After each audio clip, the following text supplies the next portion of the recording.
I had a student in the fall who was an undocumented immigrant, and I found it out, and I was really looking forward when Hillary won to saying, pathway to citizenship, ! And then when Trump won, I was terribly sad for the country, but I was also sad and scared for him and his family.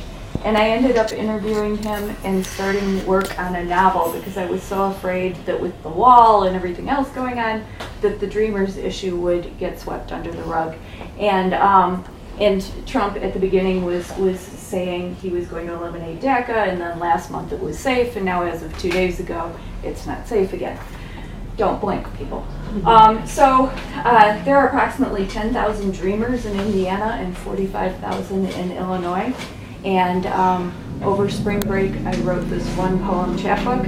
The good thing about having a one poem chapbook is you don't have to decide what you read when you go to a reading. So I brought this sign to the Women's March in DC, and you'll notice Roadmap to Citizenship for Dreamers. So if we were birds in its entirety. 1. We were babies, toddlers, preschoolers, grade schoolers when carried over borders, allowed entry via visas now expired. We absorbed English like topsoil imbued by rain. Outlook as pliant as our cartilage. We fed and drank American myths of hard work and bootstraps, college, white pickets, and 2.5. Only later did we understand in high school and driver's ed, on field trips over state lines, when applying for first jobs, college, that we live outside, looked in a window so clean. If we were birds, we would have flown into the glass, would have made that sound. You know that sound. The clunk that makes you wonder, will it ever fly again? The sound that makes you dread opening the door, bending down to examine.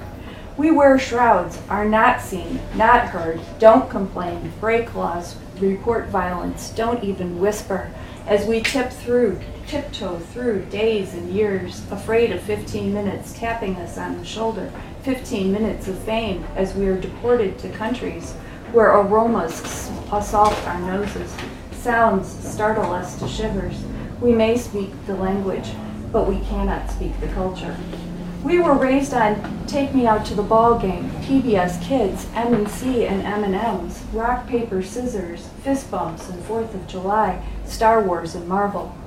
We learned in school, if you believe it, you can achieve it. You can be anything you want to be. Each imagined a street sign bearing our name, all gold roads leading to the American dream. We later grew to know, without papers, we can be honor roll, 4.0, National Honor Society, who's who, salutatorian, valedictorian. It won't matter. We are Wandos and Wanado. We are the invisible hombre, America's second-class undocumented citizen. We are limitation.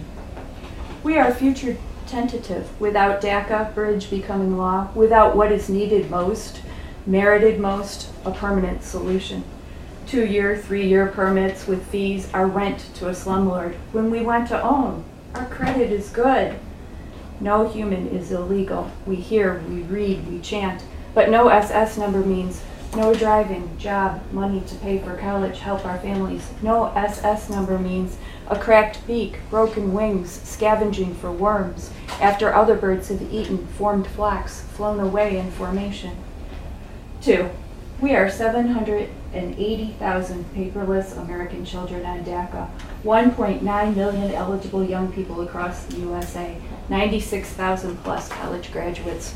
We are untapped clean energy for future consumption. 3. When police pulled over Daisy Romero's dad for a broken taillight, he didn't have a license. The officer asked, "Why are you driving if you know it's not okay?" Her dad replied, "Because we have to survive." Aziel Reyes dropped out of high school feeling he had no future. With DACA, he is a 4.0 double major. A U.S. history teacher explained, "DACA allows me to give back to my community. I teach in the same neighborhood I grew up in." Denise Rojas revealed, "Without DACA or a long-term remedy, I will not be able to practice as a doctor." The moment I was smuggled into this country at the age of 7, argued Fidencio Perez, my body ceased to be my own. Dreamers' bodies have been debated, regulated, rounded up. The stakes have risen. We find ourselves repeating what we've done before. convincing you that we exist while allowing you to ignore that our parents are the original dreamers. 4. When Mexican ancestors came, they were greeted with signs. No Mexicans allowed. We serve whites only. No Mexicans or Spanish. No Mexicans or dogs. Low-wage migrant workers, they were deported during Great Depression Operation Wetback, suddenly accused of stealing American jobs. Like the Italians, the Irish, the Chinese, all of the unwanteds before us, still we came. Now we are the largest minority population. Did the USA fall apart when the Chinese ban was lifted? Will it fall apart if children trained as tightrope walkers on the hyphen between Mexican and American are built a highway to citizenship? 5. Native Americans believe the eagle is master. Eagles fly higher, see better, commune with Father Sky. Bald and golden eagles are equally revered by these indigenous people here before the French and the Spanish and the English came. If we were birds, we would rise and fly again, except leftovers no longer. We would have broad wings, be fast, agile, and strong, be golden eagles ascending. We all exist as eagles in America.